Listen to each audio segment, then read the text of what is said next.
31 तारीख, आज हम लोग 2 तारीख में हैं, 31 तारीख में हरियाणा में घटना घटती है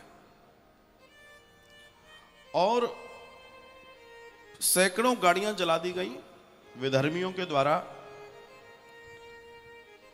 भगवान का जलाभिषेक करके एक जुलूस निकलना था, उसको नहीं निकलने दिया मेवात के इलाके में, और उन विधर्मियों ने लोगों को हताहत कर दिया।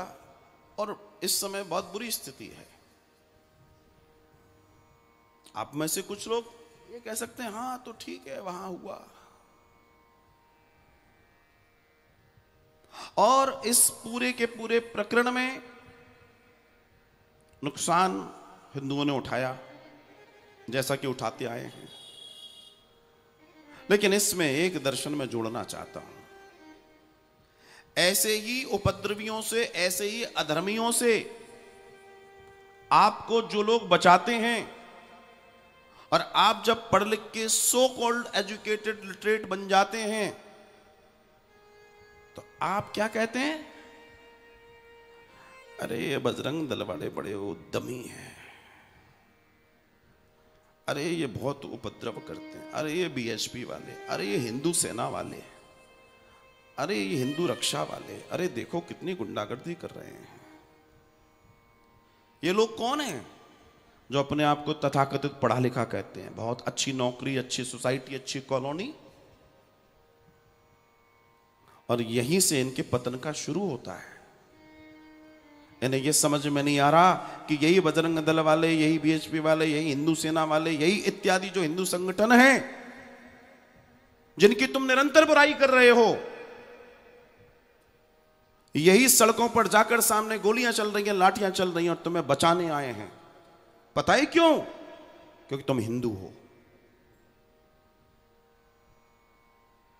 ध्यान रखना, अगर तुमने अपनी सनातनी संस्थाओं के प्रति आदर भाव नहीं रखा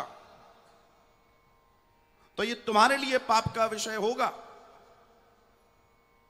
क्योंकि 2 चीजें बहुत अच्छे से समझ में आना चाहिए। जो आपको मारने आ रहे हैं वो इसलिए मारने आ रहे हैं क्योंकि आप हिंदू हो, और जो आपको बचाने आ रहे हैं वो इसलिए बचाने आ रहे हैं क्योंकि आप हिंदू हो। तो आप मारने वालों के साथ हो गए या बचाने वालों के साथ हो गए, यह आपको सोचना और समझना होगा।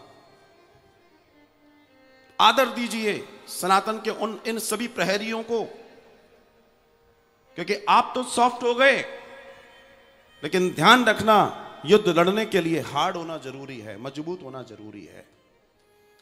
तुम्हारे बच्चों को तो तुम अंग्रेजी सिखा रहे हो, कॉन्वेंट भेज रहे हो, लेकिन उनको कोई हप कर दे तो वो वहीं के वहीं गीले हो जाएं। तुम्हारे बच्चों की तो ये स्थिति है। कम से कम जो उनकी रक्षा करने वाले हैं उन संगठनों का सम्मान कीजिए, सनातन का सम्मान कीजिए, बहुत जरूरी है। वरना क्या होगा मुझे बताने की जरूरत नहीं है, गली गली में ये हो रहा है, तुम्हारा निकलना मुश्किल हो जा रहा है। सिर्फ गोविंद की मीठी मीठी कथा सुनने से ही काम नहीं चलेगा।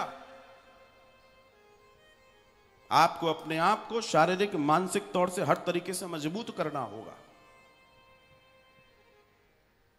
और ये ध्यान रखिएगा, अगर आप न हुए तो फिर वही होगा, ये मकान बिकाऊ है। कब तक करोगे? कहां तक भागोगे और कहां जाओगे भागकर? कहां तक भागोगे? सिर्फ इसलिए कि अभी तुम्हारा मौका नहीं आया, तुम्हारा एरिया नहीं आया। वो लोग भी ऐसे ही कहते थे, आज उनके मौके उनके एरिया आ गए। ध्यान रखना, ताकतवर वो नहीं है, कमजोर तुम हो। जो अपने धर्म को मानता है वो ताकतवर होता है, जो धर्म का पालन नहीं करता वो कमजोर होता है। सीधा सिद्धांत है, अहिंसा परमो धर्म, धर्माहिंसा तदेव च। अहिंसा परम धर्म है, भगवान श्री कृष्ण का बहुत अच्छी बात है, लेकिन कुछ लोगों ने इसको तोड़ दिया अपनी राजनीति के लिए। आज से 2500 साल पहले भी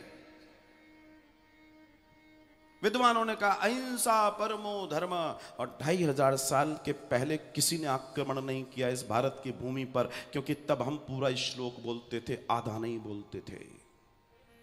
अहिंसा परम धर्म है, लेकिन धर्म के ऊपर अगर आंच आए तो हिंसा होनी चाहिए, भगवान कह रहे हैं।